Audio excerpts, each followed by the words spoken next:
Здравствуйте. Итак, открытый вопрос на канале Абхазского государственного телевидения. Сегодня у нас в гостях Артур Артемович Миквабия, премьер-министр Республики Абхазия.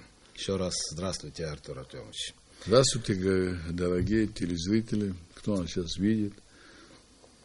Кто посвятил нам сегодняшний вечер нашему просмотру. Да. Нашему беседу, и кто возлагает надежды на то, что сегодня мы проведем откровенный разговор как раз на ту животрепещущую тему, которая обсуждается в обществе. Это тема реформирования общего. Эта тема достаточно часто сейчас уже звучит и несколько даже в обостренной форме. Поэтому мы с вами сейчас поговорим, знаете, вот так, как у нас уже складывается по традиции.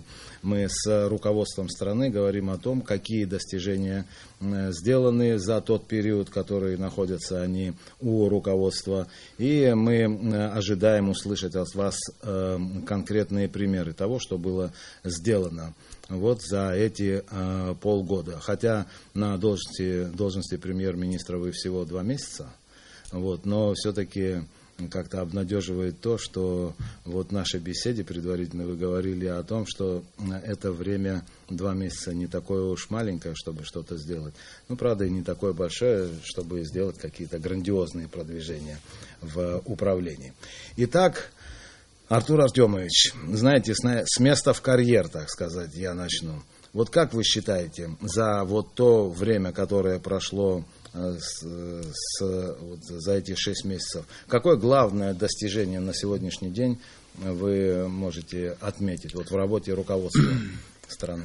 Мне кажется, что на самом деле главное достижение того, что мы в достаточно сложной ситуации работали, прежде всего внешними вызовами было связано и с внутренними не тоже. Что такое внешнее? Это когда рубль резко, в смысле, пополз вниз, доллар вырос. А внутреннее, что сложилась такая ситуация, что на самом деле пришло время, которое я как-то предупреждал о том, что мы на грани дефолта. И такая ситуация у нас стала складываться. На грани дефолта, пожалуйста, поясните, что вы под этим подразумеваете? У нас очень большое на грани дефолта, когда, если быть до конца откровенным, была ситуация, когда мы, чтобы заплатить пенсию, брали кредит в банке. Но это сложилось не из-за того, что там к власти пришли, в смысле, правительство новое. Это вообще-то, на мой взгляд, следствие вообще не очень хорошей пирамиды построена была, финансовая пирамида. В чем она заключалась? Сейчас, если проанализировать, то мы увидим, что у нас большие неплатежи между нашими предприятиями, особенно внутри строительного комплекса. Это не платежи, кредиторская, дебиторская задолженность. То есть тут у нас внутри получается так, что огромные задолженности друг перед другом, да, у организаций. Да, а какие организации? В чем дело тут? Что происходит и в каких областях, собственно говоря, я поэтому и сказал, что это такая финансовая пирамида. Дело в том, что строились различные объекты, строились зачастую в долг. На самом деле их много, и нужно было, конечно же, их строить не в долг, а строить в соответствии с теми средствами, которые имели. Мне кажется, что эта причина связана еще с тем, что была какая-то надежда, что мы еще получим деньги, но проверка отдельных объектов показывает, что на самих объектах, в смысле, завышались, есть объекты, в которых завышались объемы. Я не представляю здесь в данном случае следственные органы, но такие проверки показывают, что многие объекты завышены, в смысле, завышены были объемы проделанных работ. То есть вы хотите сказать, что некоторые суммы, так сказать, перегонялись вот туда, на эти объекты, и организации между собой не расплачивались? Нет, она по-разному могла складываться. Нет, надежда на то, что будет новая программа, и тогда там как часть этих сумм могли быть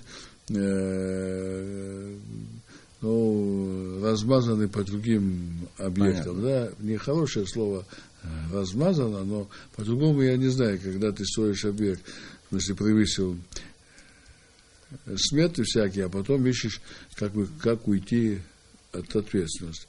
Это тоже одна из причин, на мой взгляд, потому что сметы, которые составлялись сейчас, если на них смотреть, выявляются, в смысле, серьезные недостатки.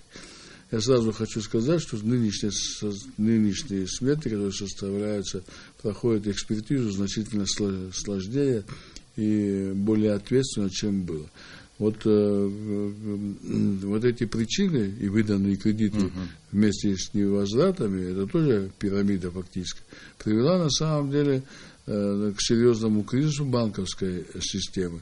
Но сегодня я думаю, что в Сбербанке можно уже вводить внешнего управляющего. Я не даю, Сбербанк не имеет отношения к исполнительной власти, вообще как банк, тем не менее, там сложная ситуация. Я прекрасно понимаю, почему она сложилась. Это как раз тот случай, когда, в смысле, государство или, в смысле, не может платить по своим счетам. Так в чем достижение тогда? А теперь в чем достижение? Мы смогли удержать эту ситуацию, чтобы она у нас не случилось такое, что мы не могли бы платить заработную плату, мы не могли бы платить пенсии. И хочу сказать, что у нас на 7% увеличился бюджет.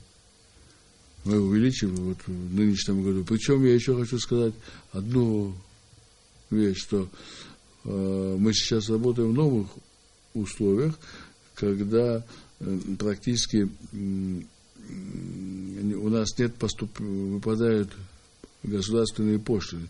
У нас беспошлинный торговля вывоз, с Россией, да. Вывоз и ввоз торговли. Это примерно 150-170 миллионов. Если это все добавить, то будет еще больше увеличиться. Вот это 150? Да, примерно 150 миллионов. В этих условиях надо сказать, что с помощью наших российских партнеров мы приняли договора, по которым, в смысле, у нас в течение 3 лет должны быть увеличены пенсии до 10 тысяч рублей. Первое, и здесь немножко могу сказать, что увеличили, еще не дают, на самом деле оно так и есть. Определенное количество людей, не все еще получают эту пенсию. Но здесь уже остались навести последние штрихи. 29 числа должно быть договор ратифицирован Государственной Думой, и тогда деньги пойдут. Но начисляем мы с начала года, как вы понимаете. То есть, да, и в этой связи это достаточно была работа, с одной стороны, сложная, с другой стороны, мы смогли защититься и попросить наших партнеров, что нам такая нужна. Мы 136 миллионов, вот опять же,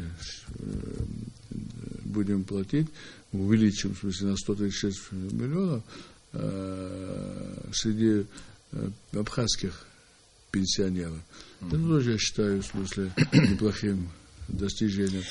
Артур Артемович, я знаете, что хотел спросить? Пожалуйста. Таким образом, вот вся вами сказанная о той пирамиде, которая существовала, сейчас говорит о том, что фактически вы не вышли из этой ситуации. Не вышли из этой ситуации. Я вам пример... То есть я так как бы понял, что вот избежать вот этого критического состояния экономики, когда мы приближаемся к дефолту, нет, это вы такого состояния достигли или все еще мы находимся? Нет, дефолт мы не допустим с помощью наших партнеров.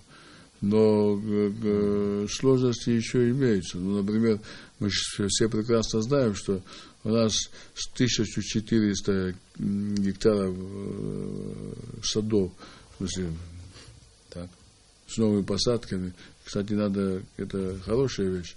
но по заработной плате там почти 60 в смысле, миллионов рублей задолженности. И сегодня те крестьяне, которые работали, они хотят их получить. Вот надо находить какие-то источники, чтобы удовлетворить выполненные работы.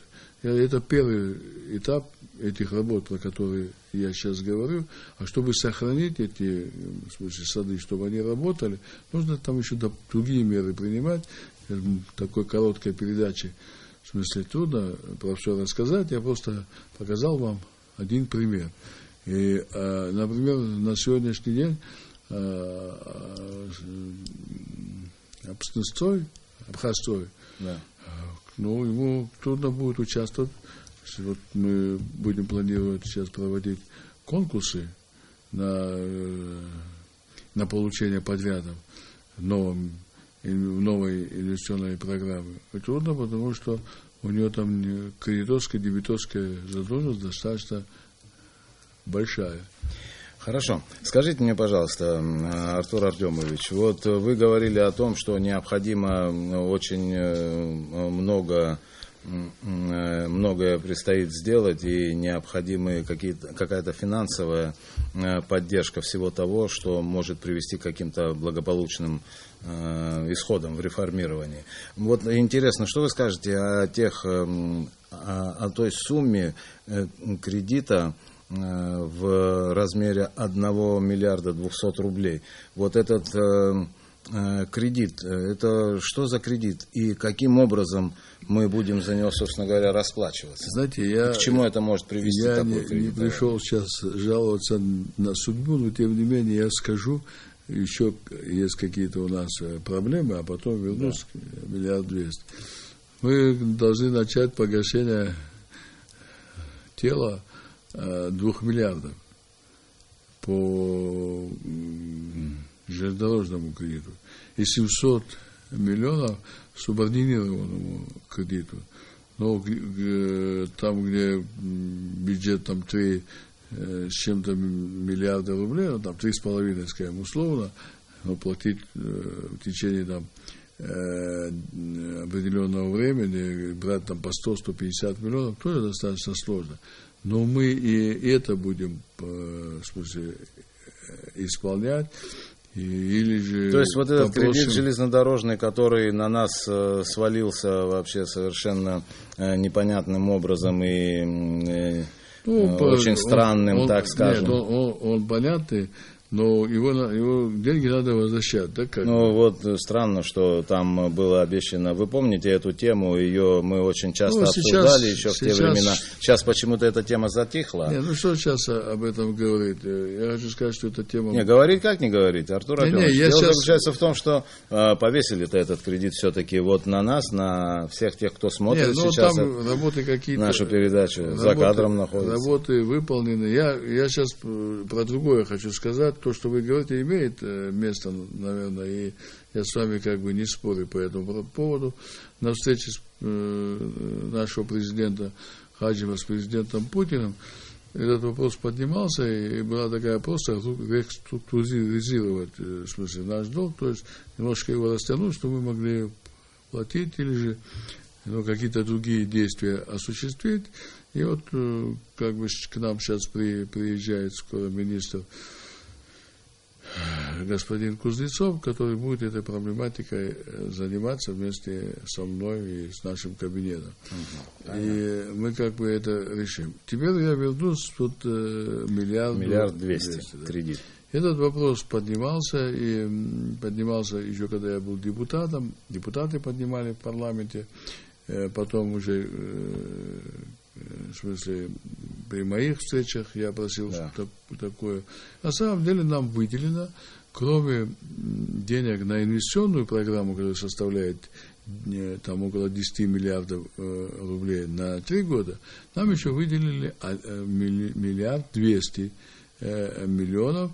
Это создано существует инвестиционное агентство в России, которое находит деньги там в банках и будет в смысле финансировать наши предприятия. Наши предприятия будут финансировать, наверное, наши проекты, которые будут обсуждаться. Наши предприятия с проектами вместе. Да, а вот, знаете, интересно в этом смысле... Это проект называется софинансирование. То есть... Можно я расскажу, как это делается? На самом деле идея заложена в того, что к нам, опять же, надо сказать, поблагодарить Российскую Федерацию, пошли нам навстречу, и нам дают по 10% годовых в рублях. По 10% годовых, понятно. Но при этом, предположим, скажем, там 10 миллионов кто-то вкладывает деньги, а вы должны свои деньги внести 10%. Вот это есть от этого слова софинансирование. То есть такая договоренность существует? Да. Причем... 10 на 90.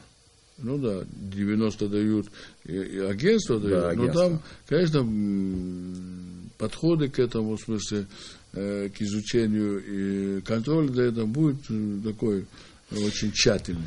И одна еще особенность там есть, что финансы выплачивают, начинаешь тело и кредиты после того, как ты завершаешь строительство того или иного объекта.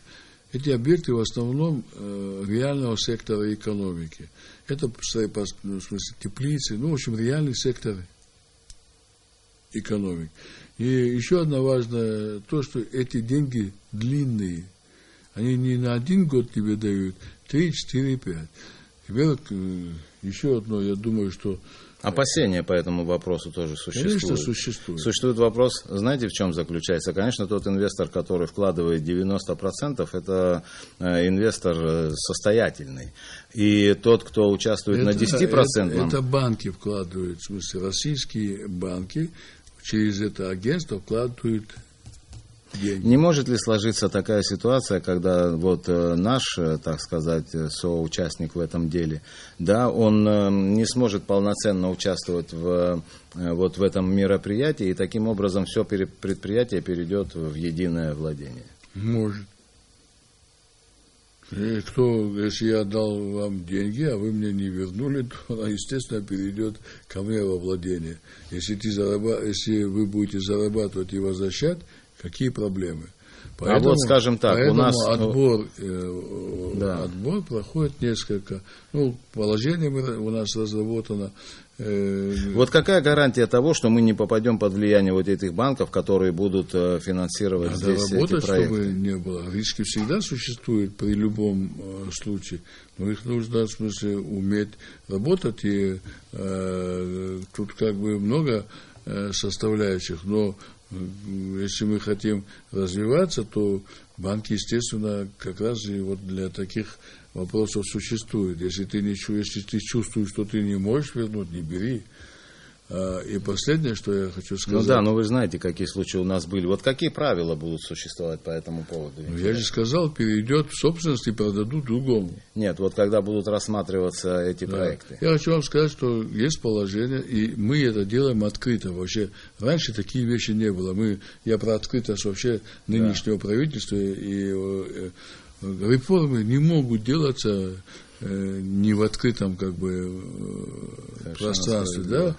И это одна из причин, что, это одно из, вот я вам привожу пример, там никто не может повлиять, ни президент, ни я, в смысле, никто ниже, потому что это рассматривает комиссия, в которой входят общественные депутаты, с исполнительной власти там ходит министр экономики, они готовят эти документы, потом эти документы идут в Москву в агентство, и в агентстве рассматривают, они дают окончательный вердикт вот этим решениям.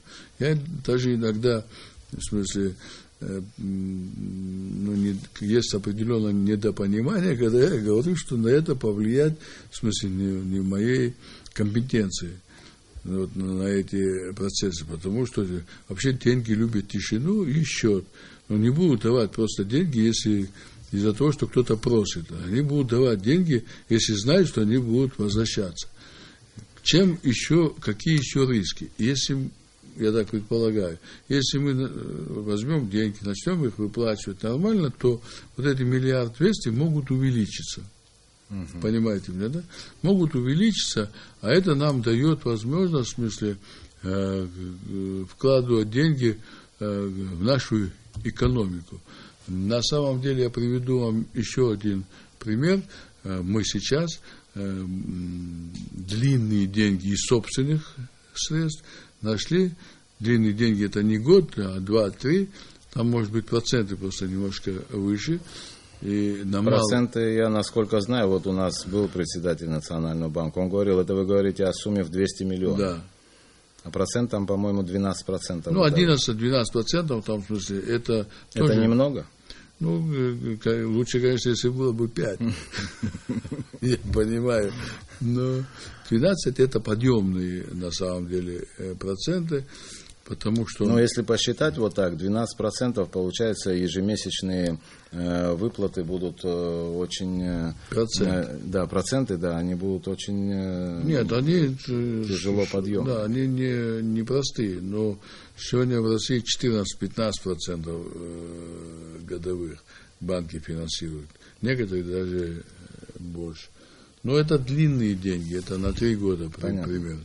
И то есть это вот тоже как бы в копилку ваших достижений 200 миллионов. Да, и еще... И эти 1,5 миллиарда. И еще, на самом деле, сейчас приедет, я говорил, господин Кузнецов, возможно, мы еще сможем получить деньги, предусмотренных в инвест нашей программы, опять же, на развитие малого и среднего бизнеса, ну, в размере там 200-400 миллионов рублей. Это тот наш, как бы, наши резервы, которые обязательно, в смысле, будут запущены, и вопросы будут решаться. И то, что мы говорили, что основные деньги у нас пойдут именно в реальный сектор экономики, мы вот свои, как бы, предвыборные обещания выполняем. Президент об этом говорил, что будут длинные деньги, что будут, в смысле, малый и средний бизнес поощряться и так далее.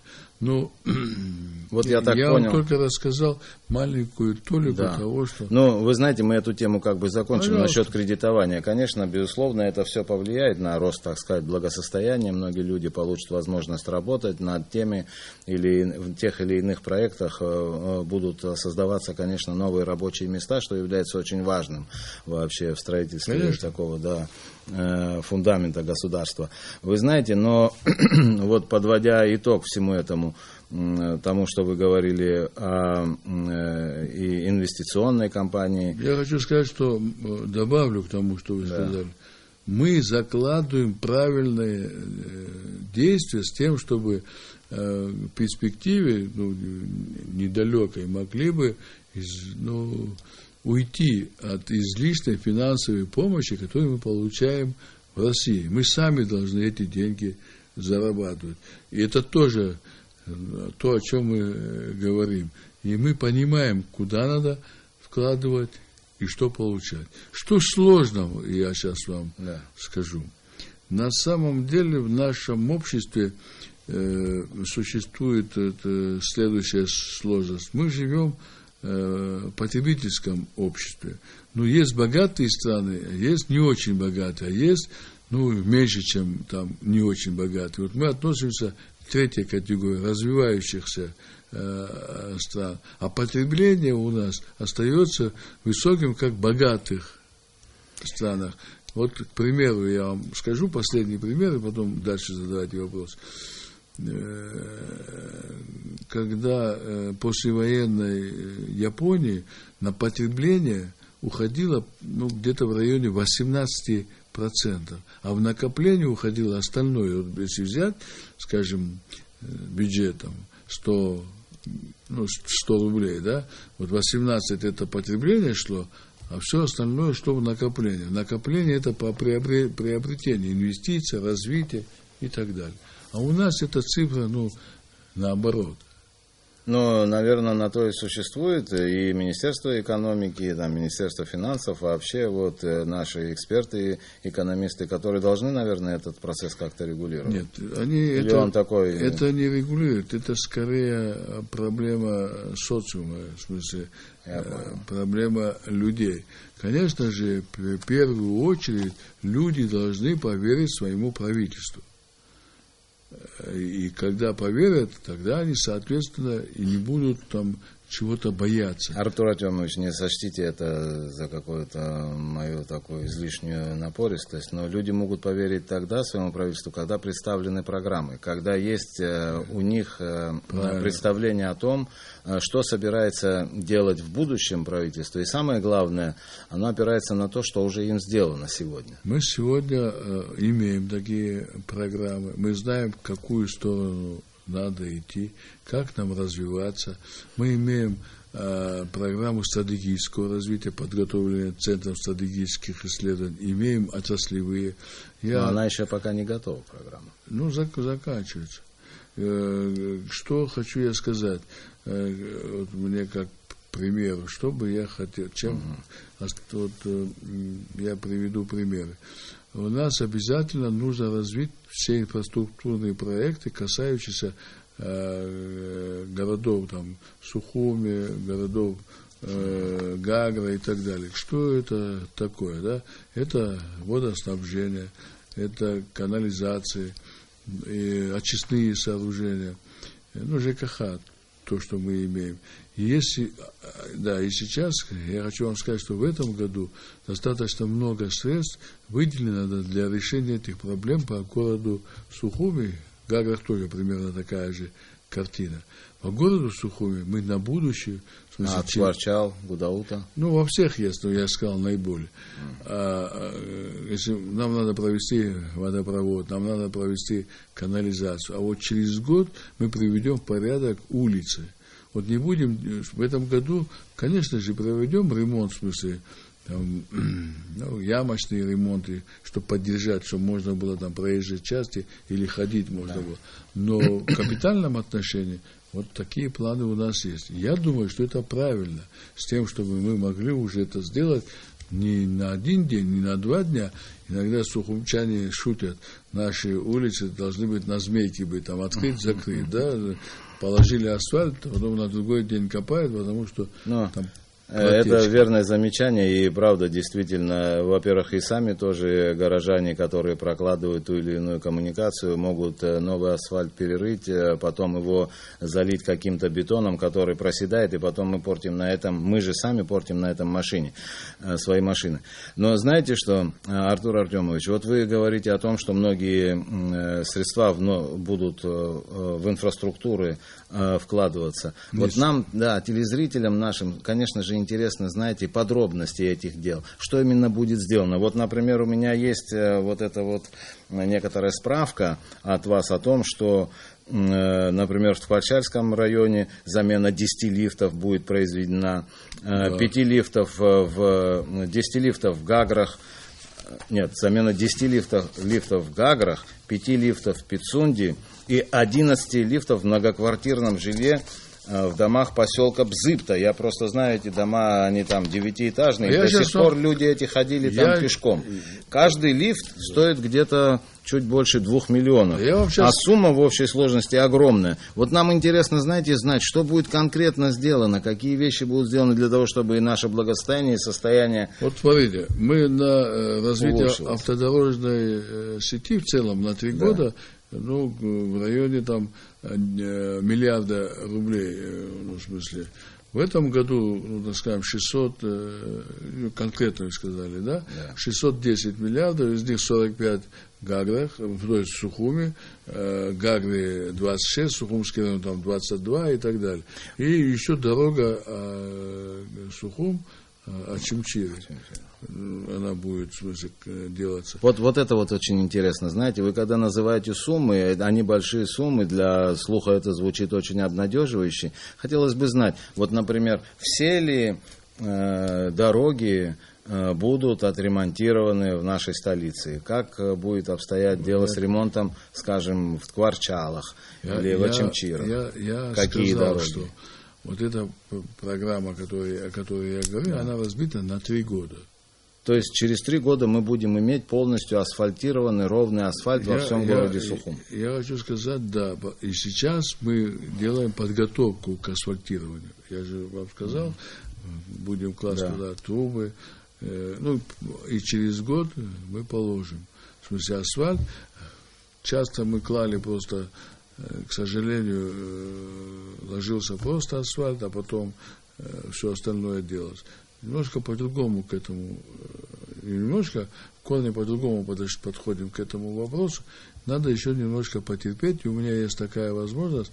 Я хочу извиниться перед, в смысле, жителями наших городов, обращаясь к вам, с пониманием отнестись вот к тому, что мы хотим сейчас сделать. Мы обязательно то, что я сейчас говорю, сделаем, потому что суммы определены, источники определены, осталось только это выполнить. И об отходах я уже сказал. Конечно, это не просто все это, но просим.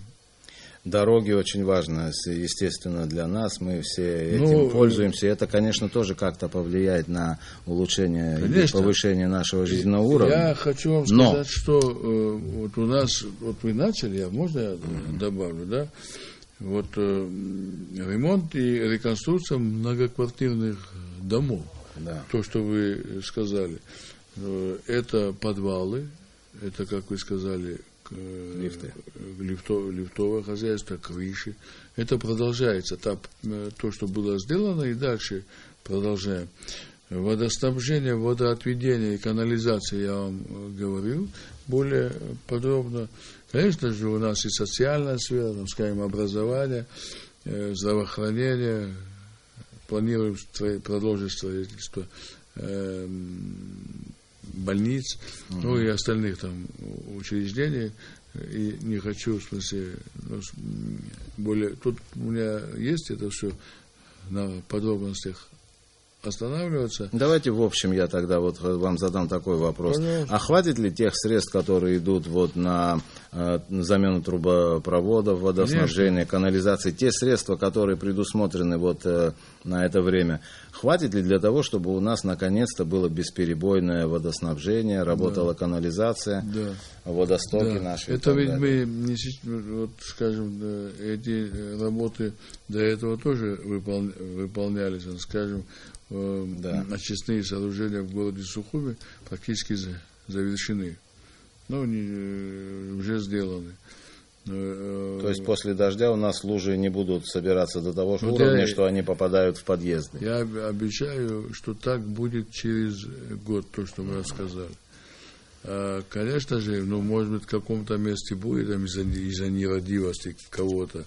Но на самом деле, вот такие, в смысле, вот такие потопы, как сейчас у нас иногда бывают, в массовом порядке их не будет. Ну, вы знаете, вопросов много. И, кстати говоря, разного характера они все, чтобы не получилось так, что мы с одного места на другое, как заяц по кочкам скочим и скачем. Я хочу еще одну вещь добавить, что мы сейчас делали, что раньше не делалось. Да? Мы для того, чтобы провести успешно весенне-полевые работы, у нас МТС существует практически везде, то мы помогли им приобрести запчасти, приобрести топливо. И я хочу вам сказать, и пользуясь моментом, крестьянам тоже хочу сказать, что вспашка, если стоила 2 миллиона почти 2600 рублей, то в этом году она будет стоить примерно 1200, там, 1250 рублей. Баранование также там, было там 1250 рублей. 690. То есть, несмотря на то, что рубль упал в цене, все-таки на 50% работы, стоимость этих работ сократится? Это мы оплатили.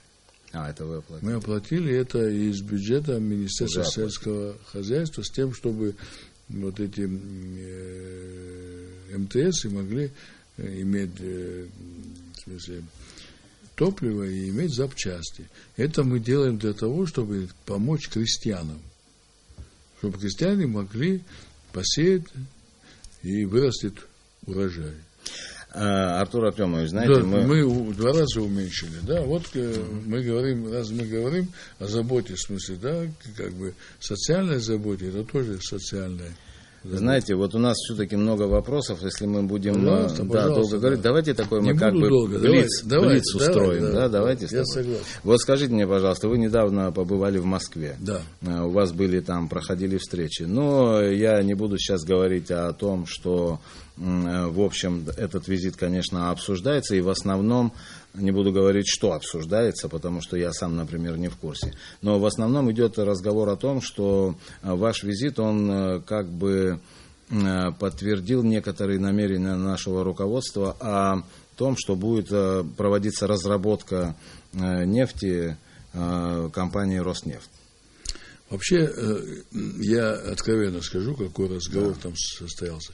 Прежде всего, господин Сечин Игорь Иванович, достаточно, причем он такой не резкой, доброжелательной форме, начал с того, что наши отношения с Роснефтью портит один очень неприятный факт, это несанкционированный отбор бензина, несанкционированный отбор бензина примерно на 80 миллионов рублей. Это, по-моему, около 2000 тонн, в смысле, нефтепродуктов. Вот, знаете, мне как-то это вот непонятно, что это значит, несанкционированный. Не знает, кто его украл, да, там, если грубо сказать.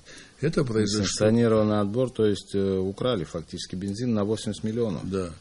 Это не сейчас произошло, в смысле, несколько лет раньше. Это как бы косвенно и тогдашнее руководство страны подтвердило, что такой факт существует.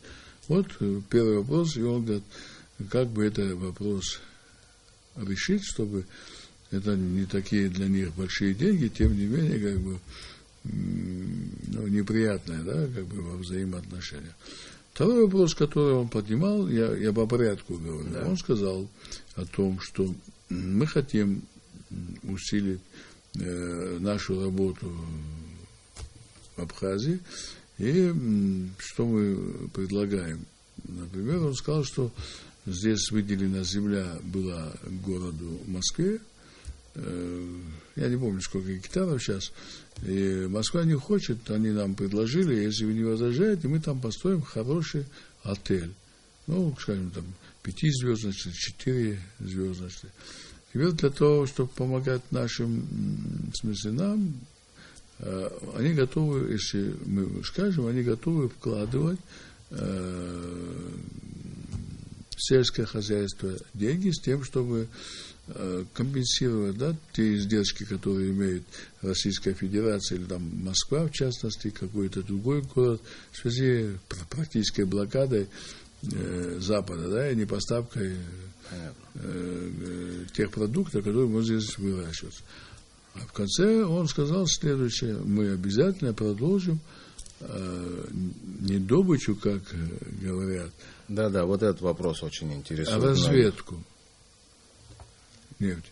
И хочу сказать, что нынешнее правительство не имеет отношения к заключению этих договоров. До нас эти договоры. Вы правопреемники же. Мы есть равно... правительство Абхазии, мы же не отрицаем это.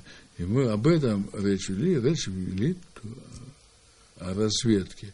И вообще, есть ли у нас нефть или нет. И последнее, что он сказал, что они со своей стороны готовы выплачивать пенсии нашим студентам, особенно те, которые хорошо учатся, из малоимущих, скажем, семей, где бы они учились. И мы договорились, что будем общаться по этому вопросу с его замом, и, наверное, решим. естественно, при нашей доброй воле и нормальных взаимоотношениях. Артур Артемович, короткий вопрос просто. Естественно, они занимаются все, сейчас, мы верим тем, что они занимаются разведкой, но занимаются разведкой же тоже с какой-то целью, именно с такой целью, и в этом есть какая-то логика вообще-то ихнего присутствия здесь, чтобы потом осуществить добычу. Ну, это мне немножко сложно сейчас как бы дать вопрос, ответить на вопрос, потому что заключен договор не при мне, не при нас, до нас был заключен. Но никаких договоренностей не было о том, что будет в последующем проводиться мы в рамках заключенных договоров. Только разведка. Да. Единственный вопрос, который он сказал, что они хотели бы начать его раньше, но не начали по одной простой причине, что платформы хороших нету в Российской Федерации, не производится. А в связи с эмбарго не могут купить. Вот они сейчас ищут, мы купим, говорят, и начнем. Ну, что я должен был ответить в этом случае? Хорошо. Вот я повторяю, речь идет о разведке. Ну, понятно. Ну, дальнейшие действия, наверное, они будут проходить уже вот в таком тоже достаточно открытом и общественном обсуждении. Если какие-то вопросы по этому поводу будут подниматься, наверное, вопрос будет обсуждаться открыто. Во всяком случае, конечно, большинство сейчас против того, чтобы какие-либо разработки проводились. Вот когда, почему мы будем обязательно открыто это обсуждать? Потому что мы с вами в конце прошлого года, в октябре, был договор, подписан, в итоге был договор позже подписан, о союзничестве и так далее, да? С Россией, новый договор. Этот договор обсуждался, по-моему, всеми жителями Абхазии. Это как раз подчеркивает то, что мы впервые, в смысле, имеем вот такое широкое обсуждение, в смысле, этого договора. Там он практически был очень серьезно переработан и потом только принят. То есть вы хотите сказать, что вот достижением нынешнего руководства является то, что оно стало более открытым? Да, конечно. Запишем. Пожалуйста. Это важный момент. И скажу почему. Для того, чтобы то, что мы вам сказали, было больше доверия правительству, это простая логика, должна быть открытость. И мы, да. Вот как раз по этому поводу следующий вопрос. Знаете, вот нынешним руководством было обещано ранее, что чуть ли не в первую очередь начнутся реформы системы управления, которые... А что мешает вообще, чтобы эти реформы все-таки, эта система управления началась? Мы занимаемся, но систему, для того, чтобы изменить систему управления, это же не надо шашку наголо вытаскивать. Ну, например, все, что мы сейчас говорим, в коротком не трудно рассказать. Например, мы сейчас будем вводить с Нового года казначейство. Казначейство очень важный инструмент в смысле экономии, контроля за бюджетом. Какой результат вы рассчитываете получить от этого? Мы это переведем, и у нас сразу будет понятно, какие действия надо нам принимать в финансовой сфере, да? Где что нам надо, там много, она такая многоцелевая. Мы сейчас, у нас пластиковая система начинает действовать, я имею в виду банковская пластиковая система. Мы сейчас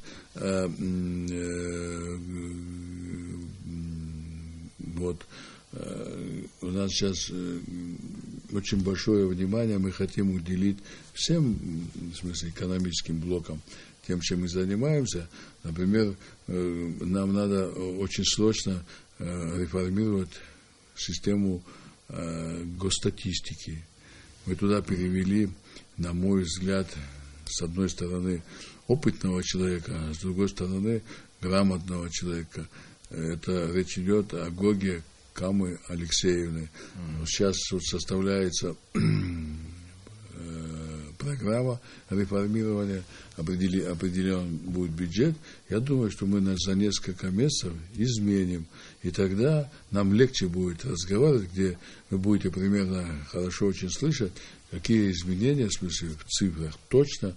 Сейчас я думаю, что к статистике надо, нашей статистике подходить очень так, она хрупкая, и к ней надо подходить очень нежно.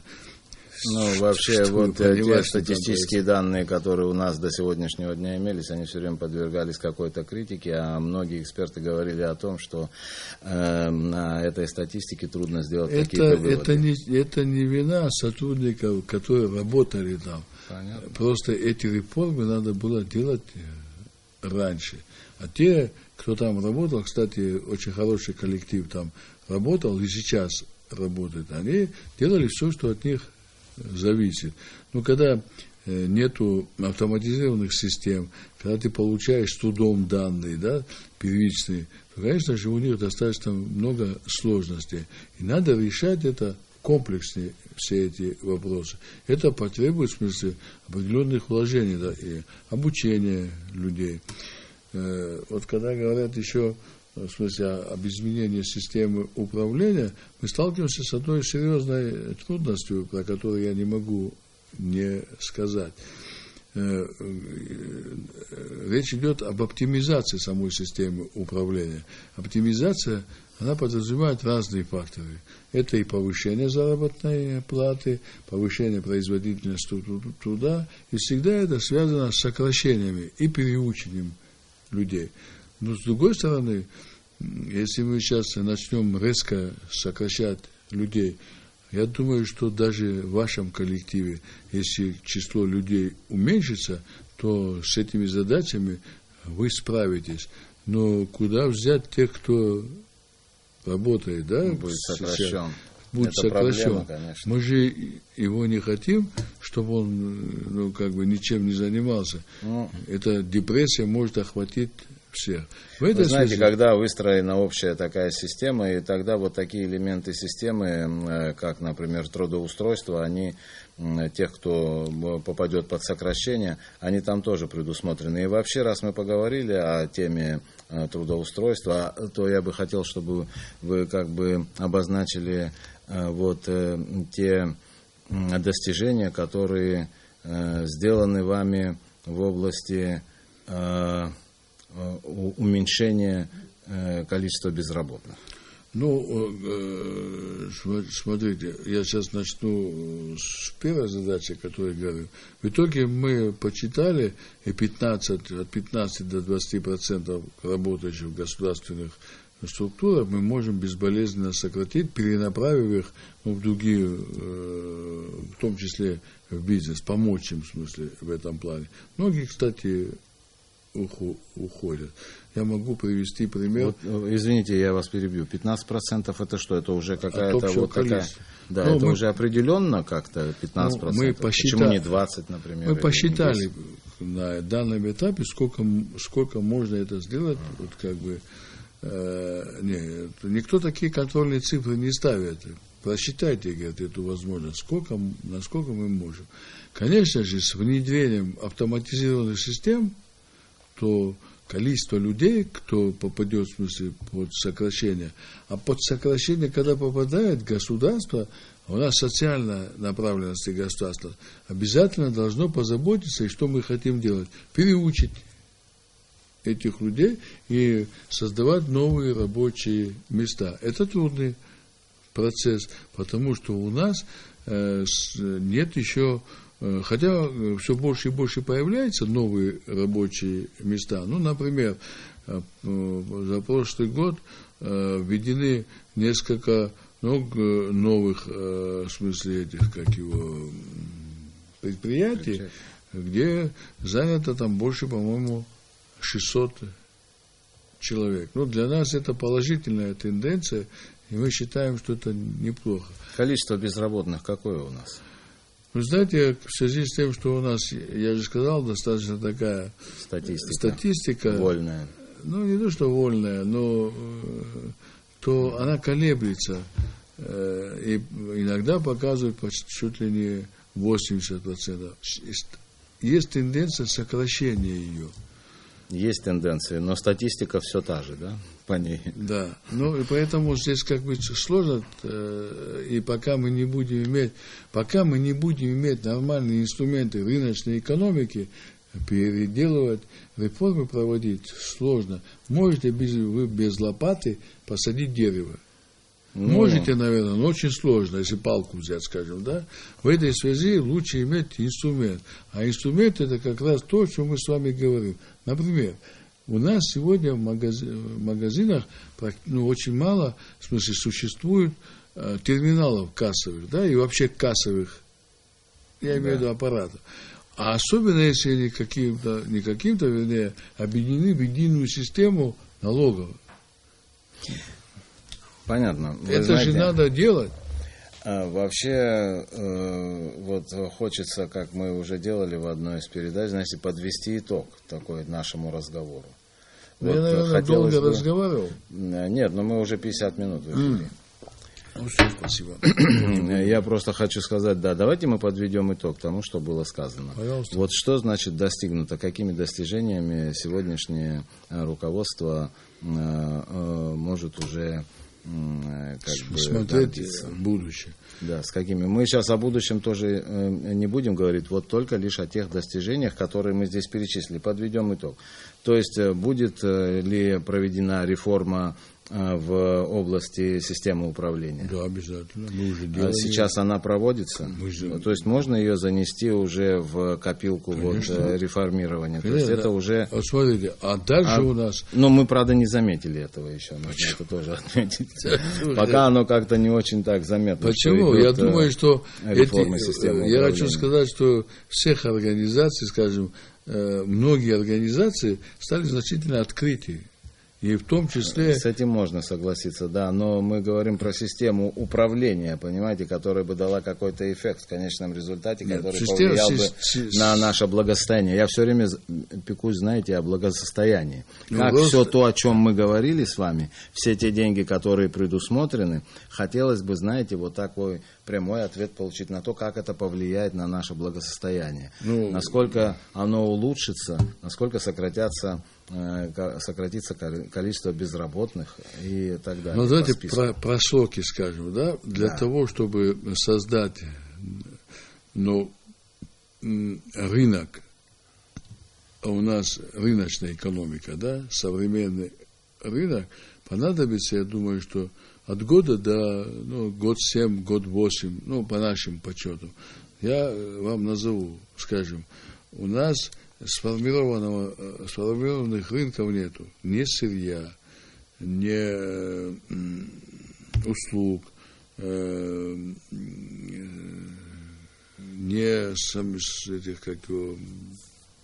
недвижимости. У нас нету, у нас вот то, что вы сказали, по трудового рынка нету, да? Эти все рынки надо формировать. И только тогда а я уже не говорю о таких вещах, как об акционировании, создание рынка ценных бумаг, создание различных товариществ, ПИФов, да, паевых инвестиционных фондов. И пока мы не перейдем, мы сейчас все время в таком полусостоянии, пока мы полностью не перейдем на рынок, но мы хотим перейти на рынок социально ориентированный. К сожалению, мы сегодня сталкиваемся в нашем обществе с большими непониманиями. Особенно, есть кто бравирует. Вот я не плачу налоги, и он как это выдает за какую-то браваду или там особые какой-то там мужественные поступки. На самом деле, государство не может существовать без налогов.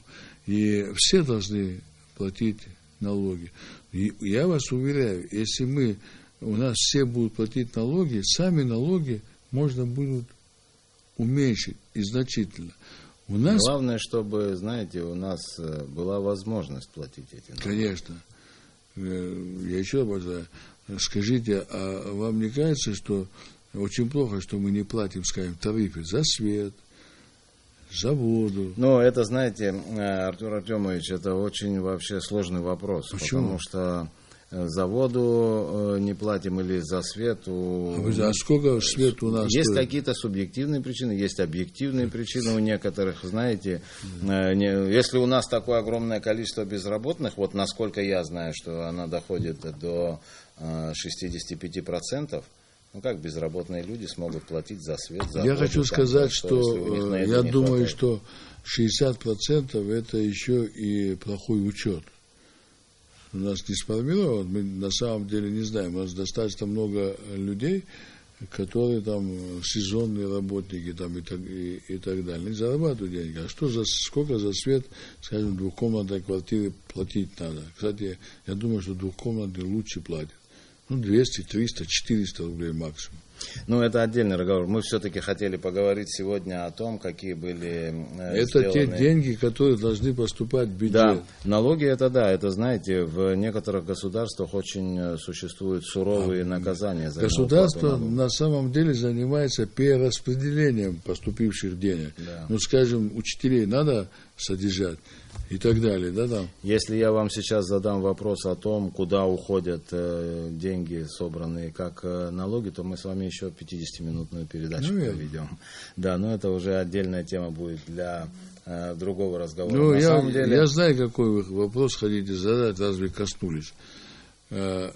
Существует ли коррупция, как надо ее, в смысле, коррупция, знаете, вот у нас с вами здесь тоже было как-то предусмотрено поговорить об этом деле. Коррупцию можно сокращать двумя способами.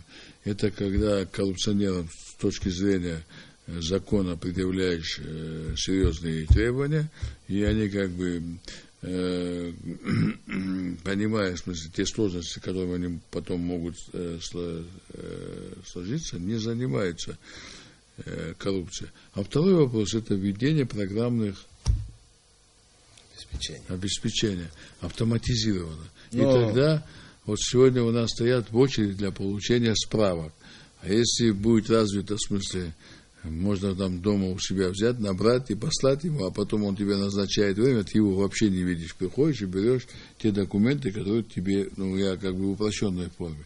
Значит, она значительно сокращает. И это во всех странах так сделано. Я ничего нового вообще, не скажу. На самом деле, конечно, еще один из элементов того, что сокращает коррупцию, это открытость. Открытость вот та, которой не было, и из-за которой создались, эти вот пирамиды, о которых вы говорили ранее. Вот я как раз и хочу вам сказать, что вот эти составляющие, про которые мы можем долго говорить, они нормально, в смысле, на самом деле, если мы не уйдем от такой составляющей, которая портит нам жизнь, конечно, построить современное, эффективное государство невозможно.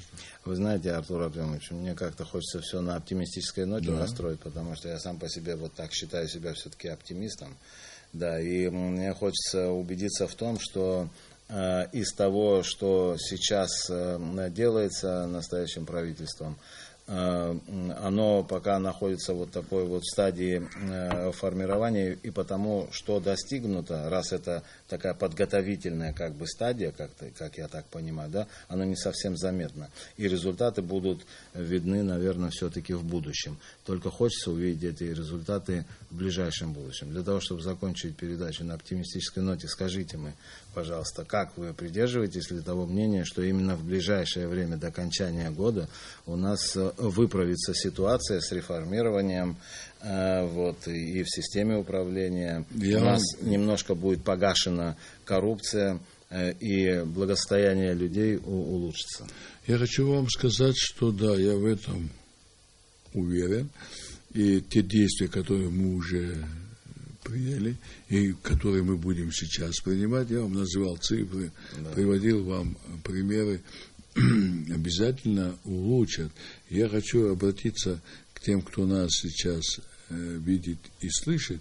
Конечно же, идет такой процесс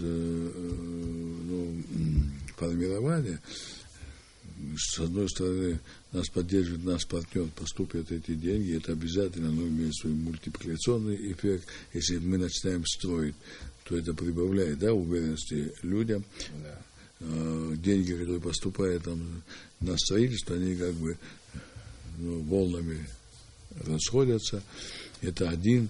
Второе, то, что мы сказали, что обязательно. Сегодня у нас, кстати, уникальный шанс, когда есть эмбарго, что мы могли выйти и на российский рынок тоже, Да. и его мы тоже хотим использовать. Я хочу вам сказать, что даже вот те теплицы, которые строят, они должны начать работать. Интересные. Даже они, в смысле, могут, в смысле, достаточно много приносить и хозяевам, и в казну денег. Ну, о направлениях мы тоже вот об этом как-то говорили раньше. Да, сельскохозяйственное направление, туристическое направление. Не сельскохозяйственное, скорее агропромышленное направление, да. То есть готовую продукцию. И много предложений и в разработке. Вот сейчас консервный завод мы планируем построить, потому что есть такая возможность. Некоторые говорят, мы готовы. И, кстати, одна особенность того, что мы сейчас делаем. Мы стараемся это делать через бизнес, через частные предприятия, не государственные. Частник, как показывает владелец конкретный, он более эффективный, чем государство.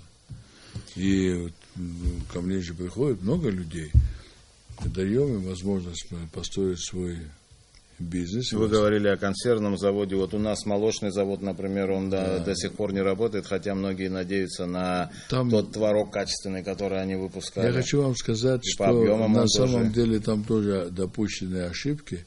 В смысле, ассортимент маленький выпускаем, но надо вкладывать деньги. Ведем переговоры в смысле, с тем, чтобы, не будет, мы же не можем съесть, скажем, 10 тысяч тонн в год творога, да, мы хотим и творог, и сыр, еще и все остальное, а там вот в этом плохо. Ну да, в ассортименте. В ассортименте надо. Но поддержка же, да, вот наших предпринимателей, естественно, я так понимаю, что она планируется, и для этого я понимаю, что есть средства. Мы хотим... Но для малого и среднего бизнеса, вот вы тоже говорили, что есть. Я понимаю, что мы переборщили. У нас час уже. Я хочу сказать, что у нас есть серьезные планы по восстановлению чайной промышленности, табачной промышленности и переносов, вывести на новый уровень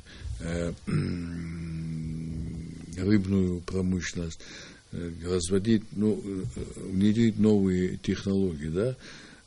Мы хотим ореховую промышленность сделать промышленностью нормальной, хорошей, да. И так далее. Я сейчас не своими большими планами хочу кого-то удивить, но этим занимаются люди. Причем мы это хотим делать на частной основе. То есть будет конкретный, кто будет владеть этим бизнесом. Вот последнее, что я хочу сказать, что мы занимаемся, хотим начать, у нас есть линия, приобретенная уже, хотим кому-то отдать, чтобы он потом нам выплатил эти деньги. И мед фасовать, в общем, и делать из него изделия с тем, чтобы продавать. Это тоже, в смысле, в общую копилку принесет, в смысле, причем у меня, по имеющимся у меня сведениям, пчелы, в смысле, в Западной Европе, там какие-то проблемы с ними, и там хотят мед иметь. Вот как сейчас у нас орех. Хорошо идет. Да, много, вот сейчас по малому бизнесу многие просят, мы дадим деньги, чтобы они посадили, орешники сделали.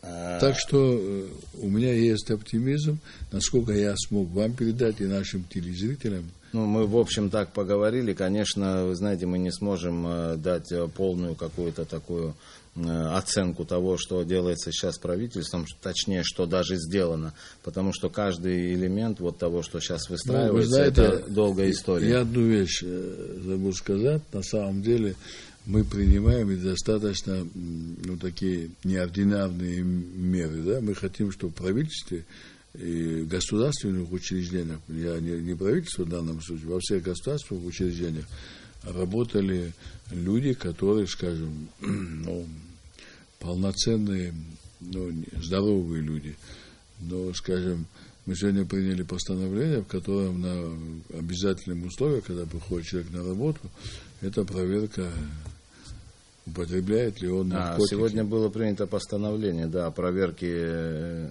лиц, которые поступают на государственную службу на употребление наркотиков. Да, наркотиков и психотропных там средств, да, и так далее. Это как бы... У меня нету таких сейчас сведений, сколько там у нас...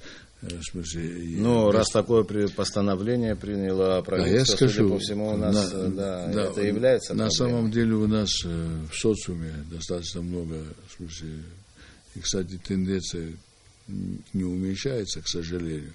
Сейчас цифрами мне не хочется никого уделять.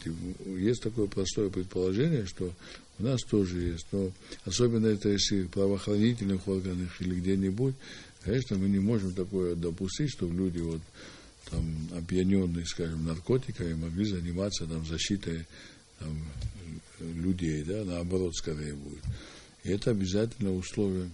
И мы дальше тоже будем принимать не очень популярные, и мне не очень мне самому это нравится, но нужные, в смысле, решения, по которым готовится указ, где будут определены, на каких машинах мы будем все ездить, сколько они должны стоить и все остальное. Это тоже оптимистическая нота для тех, кто наблюдает сейчас за нашим эфиром, за нашим разговором, следит. Да, действительно, наверное, будет проведена какая-то реформа системы управления, в результате которой многие средства будут сохранены и направлены там, где они наиболее необходимы. Вот смотрите, можно я закончу на одной оптимистической. У нас уже целый аккорд оптимистический. Мы сегодня утвердили много замминистров. Ну, в смысле... Это относится к реформе системы управления? Нет, я скажу другое. Пришли молодые люди, и по своему потенциалу, высокий потенциал, многие из них, вообще, я сегодня еще даже успел пошутить, что День отличников, в смысле, люди, которые получили, в смысле, золотые медали в школу, на отлично не только АГУ заканчивали, да, АГУ тоже, в смысле, сложно в смысле, окончить на красный диплом, но и другие, в том числе и западных институтов, владеющие языками, английским, испанским, итальянским. И вот та молодежь, про которую я вам говорю, конечно же, дает надежду, что на самом деле в Абхазии обязательно будут происходить перемены. Огромное спасибо вам за то, что вы посетили нашу студию и провели, как мне кажется, с моей стороны, откровенный разговор, и который обнадеживает нас и настраивает на то, что в ближайшее время мы увидим те позитивные сдвиги, которые намеревается осуществить нынешнее правительство. Огромное спасибо вам. И вам спасибо. Нашим зрителям прощаемся. Всего доброго. Извините за то, что мы так долго задержали нашу беседу, наше присутствие в эфире.